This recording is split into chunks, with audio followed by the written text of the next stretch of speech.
The Syrian capital Damascus has been rocked by fresh clashes tonight in a further escalation of the fighting there. It comes as the special envoy to Syria, Kofi Annan, prepares to hold talks with Russia's President Vladimir Putin. Mr Annan is trying to win Moscow's support for a UN resolution that could potentially allow the use of military force. And as Middle East correspondent Anne Barker reports, there are new warnings about the use of chemical weapons. The situation in Damascus appears to be deteriorating by the hour. Latest reports suggest Syrian troops are trying to surround rebel forces in southern parts of the city.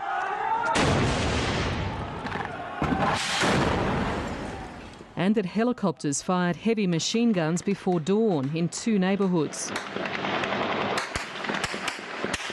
Now too come claims the Assad regime won't hesitate to use chemical weapons if it finds itself suddenly cornered. Syria's ex-ambassador to Iraq, the most senior politician so far to defect to the opposition, says it may already have happened. There is some information, unconfirmed information of course, that chemical weapons have been used partially in Homs. However, I have absolute conviction that if the circle of the people of Syria becomes tighter on the regime will not hesitate to use chemical weapons. He's also alleged major bombings across Syria were orchestrated by the regime in collaboration with al-Qaeda. As the fighting in Syria becomes increasingly chaotic, UN and Western leaders are debating the possibility of even tougher sanctions against Syria. The UN-backed envoy Kofi Annan is in Moscow to again lobby for Russia's support for a resolution that could potentially allow the use of military force, something Russia has continually opposed. But Moscow, a key ally of Syria, has accused the West of blackmail and says it will block the move at the UN.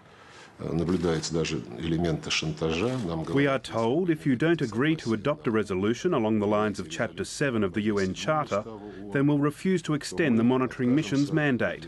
I consider this an absolutely counterproductive and dangerous approach, because it's unacceptable to use monitors as a bargaining chip. The British government says the Chapter 7 resolution is essential.